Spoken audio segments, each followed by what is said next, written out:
1971 সাল আমাদের বাঙালিদের জন্য ছিল এক নির্মম কালো রাত। চারপাশে শুধুই আতঙ্ক, গুলি আর আগুন। কোটি মানুষ মারা গেল, পরিবার ছিন্ন ভিন্ন, গ্রাম পুড়ে ছাই। আমরা কিভাবে যুদ্ধ করলাম, কিভাবে সাধারণ মানুষ, যুবক ও মহিলারা একত্রিত হয়ে এই মুক্তিযুদ্ধ, এই মুক্তির সংগ্রাম চালিয়েছিল। এই ভিডিওতে আমরা দেখব সেই ভয়ানক রাতগুলো, আমাদের সংগ্রাম, সাহস এবং স্বাধীনতার গল্প, যা বদলে দিয়েছিল এক জাতির ইতিহাস।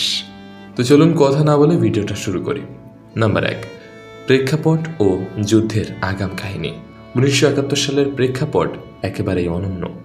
পাকিস্তান বিভক্ত হয়ে পূর্ব ও পশ্চিম পাকিস্তান হিসেবে দুই অংশে ভাগ হলেও সামাজিক, অর্থনৈতিক এবং রাজনৈতিক বৈষম্য পূর্ব পাকিস্তানকে এক বিরল অবস্থায় ফেলেছিল। পশ্চিম পাকিস্তানের কেন্দ্রীয় সরকার পূর্ব পাকিস্তানের মানুষের দাবি উপেক্ষা করত। ভাষা আন্দোলন, শিক্ষার ওপর নির্যাতন এবং অর্থনৈতিক বৈষম্য সব মিলিয়ে পূর্ব পাকিস্তানের মানুষ ক্ষুব্ধ ও অসন্তুষ্ট হয়ে উঠেছিল। 1970 সালের নির্বাচনে আওয়ামী লীগ প্রায় পূর্ণ সংখ্যাগরিষ্ঠতা অর্জন করল। এই জয়ের পরও পশ্চিম পাকিস্তানের শাসকরা ক্ষমতা হস্তান্তরে বাধা দিল। এখানেই শুরু হলো উত্তেজনা।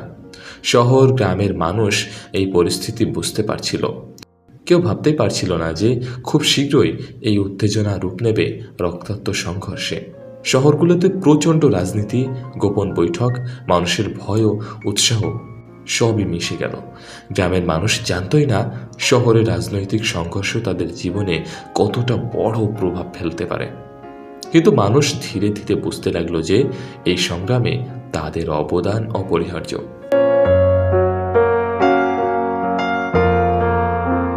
শেখ মুজিবুর রহমানের অবদান। শেখ মুজিবুর রহমান তখন জাতীয় নেতা হিসেবে প্রতিষ্ঠিত। তিনি সাধারণ মানুষের কাছে শুধু নেতা নন, বরং জাতির আশা। 7ই মার্চ 1971 তার ঐতিহাসিক অবদান। ঢাকার রেসকোর্স ময়দানে উপস্থিত লক্ষ লক্ষ মানুষ চোখে মুখে আশা ও ভয় নিয়ে শুনল শেখ মুজিবুর রহমানের কথা। আমরা স্বাধীনতা চাই না, কিন্তু যদি আমাদের অধিকার চাপা যায় আমরা লড়াই করতে বাধ্য হব। এই অবদান ছিল রহস্যময়, করুণ এবং শক্তিশালী। এর মধ্যে ছিল শান্তি বজায় রাখার আহ্বান, তবুও স্পষ্ট ইঙ্গিত যে নির্যাতন চললে তারা লড়াই করবে। সেখানে উপস্থিত মানুষদের হৃদয় স্পন্দিত হলো। শহরের পাড়া মহল্লায় খবর ছড়ালো, গ্রামের মানুষও শুনল রাজনৈতিক নেতা তাদের পাশে আছে। এই আবেগ ছিল লড়াইয়ের মূল শক্তি। শেখ মুজিবুর রহমানের বক্তব্য শুধু রাজনৈতিক আহ্বান নয়, এটি ছিল মানুষের মধ্যে আত্মবিশ্বাস ও সাহস জাগানোর এক শক্তিশালী মন্ত্র। নাম্বার 3, সাধারণ মানুষের অংশগ্রহণ। 1971 সালে যুদ্ধে শুধু সেনারা নয়, বরং সাধারণ মানুষ অংশগ্রহণ করেছিল। শহরের দোকানদার, গ্রামের কৃষক, ছাত্র, শিক্ষক প্রায় সবাই স্বাধীনতার স্বপ্নে একত্রিত হলো। গ্রামের মানুষ নদী, ধানক্ষেত ও ঘরবাড়ি থেকে তাদের অবদান রাখল। নারীও লড়াই করল একই সাথে। খাদ্য সরবরাহ, আহতদের সাহায্য, তথ্য আদান প্রদান, যুবকরা গোপনে অস্ত্র নিয়ে প্রস্তুতি নিল। শহরের মানুষ গোয়েন্দা তথ্য, খবর পৌঁছানোর কাজ করল। এভাবেই সাধারণ মানুষ স্বাধীনতার মূল শক্তি হয়ে উঠল সেই সময়।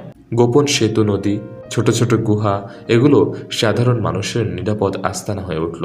প্রতিটি পরিবার জানত এই যুদ্ধ শুধু সেনার নয়, তাদের প্রত্যেকের জীবন ঝুঁকিতে, তবুও তারা নির্ভয়ে অবদান রাখল। নাম্বার 4, যুদ্ধের প্রথম দাগ। মার্চের শেষের দিকে পাকিস্তানি সেনারা ঢাকায় ঢুকে নির্দয় হত্যাযজ্ঞ শুরু করল। মানুষের মধ্যে আতঙ্ক, শোক এবং প্রতিশোধের অনুভূতি মিশে গেল। শহর থেকে গ্রামে খবর ছড়ালো। মানুষ বুঝল যে লড়াই আর এড়ানো সম্ভব নয়। প্রথম গুলি, প্রথম রক্তপাত, প্রথম শহীদ সবই মানুষকে একত্রিত করল। শিশু, বৃদ্ধ, যুবক সবার মধ্যে এক ধরনের ঐক্য দেখা গেল। গ্রামের মানুষ নদীর পাড়ে, গহ্বর ও খোলা মাঠে নিজেদের প্রস্তুতি নিল।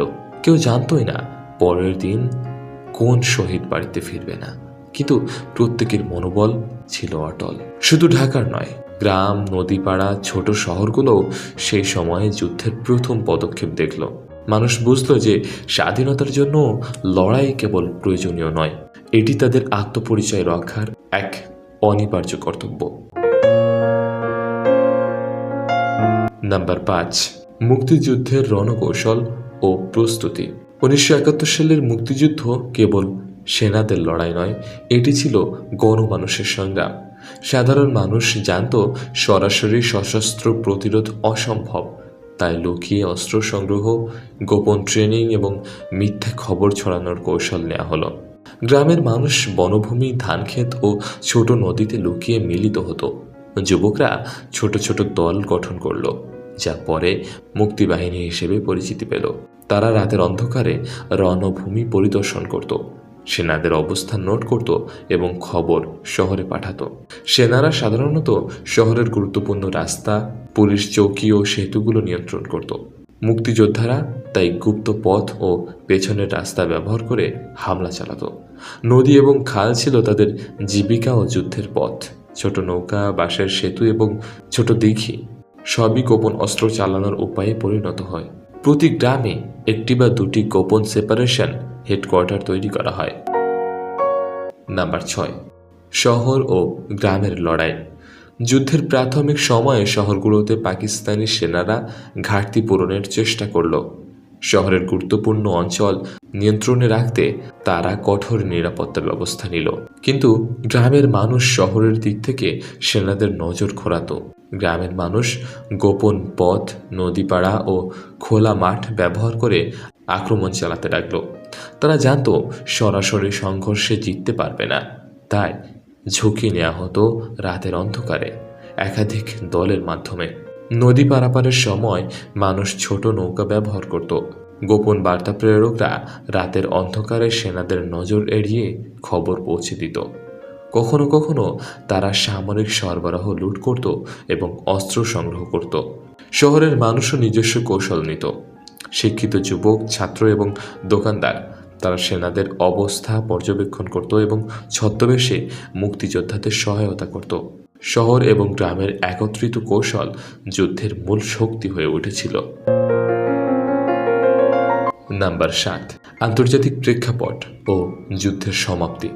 1971 সালের যুদ্ধ কেবল দেশীয় ঘটনার মধ্যে সীমাবদ্ধ ছিল না, আন্তর্জাতিক প্রেক্ষাপটও যুদ্ধের গতি পরিবর্তন করল। ভারতীয় সহায়তা, আশেপাশের দেশের রাজনৈতিক চাপ এবং আন্তর্জাতিক গণমাধ্যমের নজর পাকিস্তানি সেনাদের উপর চাপ সৃষ্টি করল। মুক্তিযোদ্ধারা ভারতীয় সীমান্ত দিয়ে অস্ত্র প্রশিক্ষণ এবং চিকিৎসা সহায়তা পেয়েছিল। ভারতীয় সেনা এবং মুক্তিযোদ্ধাদের যৌথ অভিযানে অবশেষে পাকিস্তানি সেনাদের ধীরে ধীরে বিপর্যস্ত করল। ডিসেম্বরের 16 তারিখ পাক সেনারা আত্মসমর্পণ করল। এদিন বাংলাদেশের মানুষের ইতিহাসে এক সুবর্ণ অধ্যায়। সাধারণ মানুষ, যুবক, শিশু, মহিলা সকলের সাহস ও সংগ্রাম দেশকে স্বাধীন করল। যুদ্ধের পর গ্রামে মানুষের জীবন আবার ফিরে এলো। 1971 সালের যুদ্ধ শুধু বন্দুক আর গোলার লড়াই ছিল না, এটি ছিল একটি জাতির আত্মমর্যাদা ফিরে পাওয়া সংগ্রাম। শেখ মুজিবুর রহমানের নেতৃত্ব, মুক্তিযোদ্ধাদের সাহস আর সাধারণ মানুষের অদম্য বিশ্বাস সব মিলেই জন্ম নিয়েছিল একটি স্বাধীন দেশ। গ্রামের কৃষক, শহরের ছাত্র, মা বোনদের ত্যাগ, শিশুদের আতঙ্কের রাত সবকিছু মিলিয়ে লেখা হয়েছে স্বাধীনতার ইতিহাস। আন্তর্জাতিক সমর্থন ছিল গুরুত্বপূর্ণ, কিন্তু শেষ পর্যন্ত বিজয় এসেছে মানুষের শক্তিতে। 1971 আমাদের শেখায়, যখন একটি জাতি এক হয়ে দাঁড়ায় তখন তাকে পরাজিত করা যায় না। এই ইতিহাস শুধু অতীত নয়, এটি আমাদের পরিচয়, এটি আমাদের গর্ব। বন্ধুরা, এই ভিডিওটা আপনাদের কাছে কেমন লাগলো কমেন্ট করে জানিয়ে দিন এবং আমাদের চ্যানেলটি সাবস্ক্রাইব করে আমাদের পাশেই থাকুন। আজকের মতো এই পর্যন্তই। ভালো থাকবেন, সুস্থ থাকবেন। আল্লাহ হাফেজ।